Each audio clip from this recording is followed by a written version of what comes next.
السلام علیکم دوستو، آپ دیکھیں اپنا favourite YouTube channel Mister History کی کشمیر ایپیسوڈز میں آج ہم ڈسکس کرنے جا رہے ہیں افغانوں کا 66 سالہ دور۔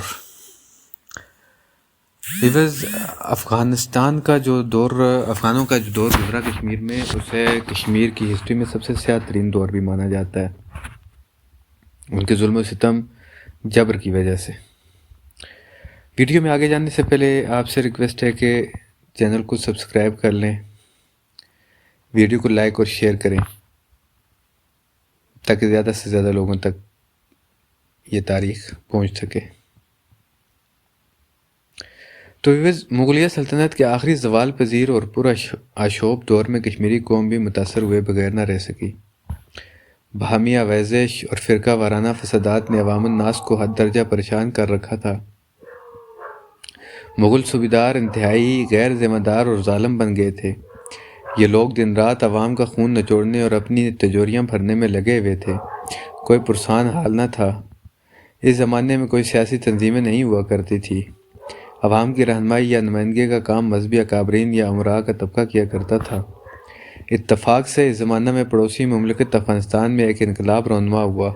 نادر شاہ درانی کو 10 جمادی الثانی 1160 ہجری یعنی 1747 عیسوی کو آدھی رات کے وقت قبیلہ قزلباش اور افشار کی سازش سے اپنے ہی خدمتگاروں نے قتل کر دیا۔ احمد شاہ ابدالی نے، جو نادر شاہ کے مصاحبوں میں سے تھا، اپنے قبیلہ ستوزوئی کے 4-5 ہزار آدمی اکٹھے کر کے پہلے نادر شاہ کے قاتلوں کی خبر لی، پھر عنان حکومت اپنے ہاتھ میں لے کر سلطنت پر قابض ہو گیا۔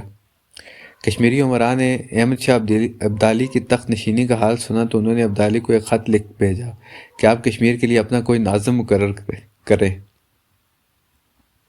ہم لوگ بغیر کسی لڑائی کے موجودہ مغل ناظم کو آپ کے حوالے کر دیں گے۔ یہ خط بجائے ابدالی تک پہنچنے کے مغل سردار افراسیاب بیگ کے ہاتھ لگا۔ اس نے اس تحریر کو امرائے کشمیر کے سامنے ظاہر کر دیا۔ اس کے بعد احمد شاہ ابدالی لاہور میں مقیم تھا کہ کشمیری رہنما میر متیم اور خواجہ ظہیر نے اس سے ملاقات کی اور کشمیر کو تسخیر کرنے کی دعوت دی۔ اس نے دعوت قبول کی اور عبداللہ خان ایشک قاضی کو لشکر دے کر حملہ کرنے کا حکم دیا۔ چنانچہ 1753 میں افغان افواج کشمیر پر قبضہ کرنے میں کامیاب ہو گئی۔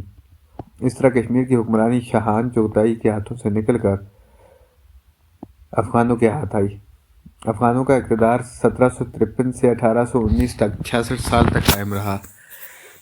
اس دوران میں کابل میں 4 بادشاہوں کی حکمرانی رہی، جن میں احمد شاہ ابدالی، تیمور شاہ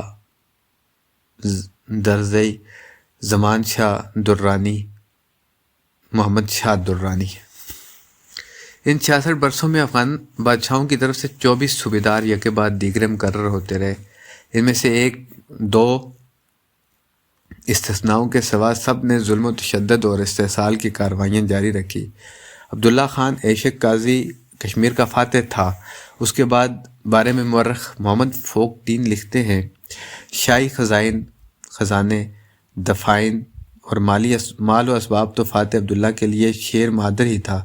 اس نے تمام رعایا میں لوٹ مار مچا دی، ظلم و ستم و تخت و تاراج، اخذ مصادر و نذرانہ غرض جس طرح ممکن ہوا غریب رعایا کو لوٹنے میں کوئی فرق نہ رکھا۔ تمام ملک میں شودر واویلا برپا ہو گیا۔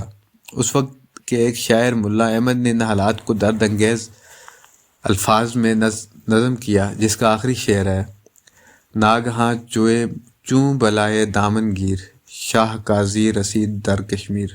ایشک قاضی صرف 5 ماہ اور 24 دن اقتدار میں رہا، لیکن اس مختصر عرصے میں اس نے جبر و استحصال کی حد کر دی۔ جگموہن کا کہنا ہے، ایشک قاضی نے تاجروں سے 1 کروڑ روپے زبردستی حاصل کیا۔ وہ صاحب حیثیت کشمیریوں کو ایک قطار میں کھڑے کر کے مطالبہ کرتا تھا کہ جو کچھ تمہارے پاس ہے دے دو، ورنہ موت کے لیے تیار ہو جاؤ۔ 1754 میں سکھ جیون مل نے خواجہ ابوالحسن بانڈے کی رفاقت میں ملک کا انتظام سنبھالا اور امن و امان قائم کرنے کی کوشش کی۔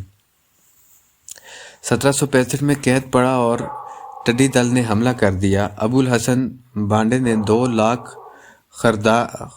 خروار دھان عوام میں تقسیم کر دیا۔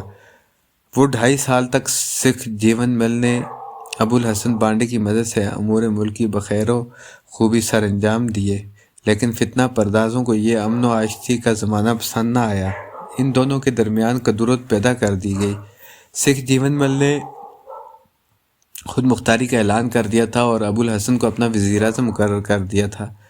احمد شاہ ابدالی لاہور میں تھا۔ اس نے نور الدین بامسئی کو 50,000 سپاہ کے ساتھ جیون مل کو بے اثر کرنے کی خاطر کشمیر بھیجا۔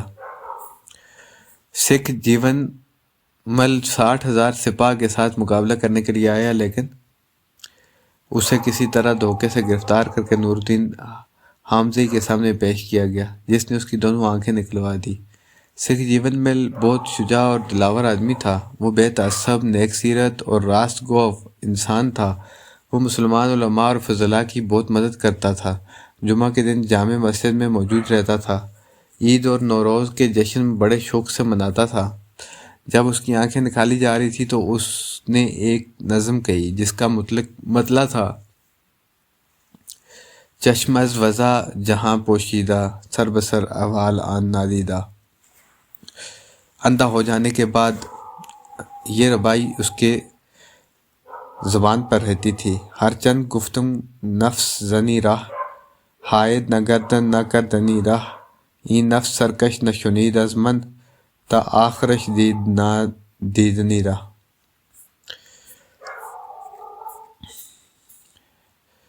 ویورز، یہ ہے افغانوں کا دور، اور افغانوں کے دور کی دوسری قسط جو ہے نا وہ ہم اگلی ویڈیو میں آپ کو بتائیں گے۔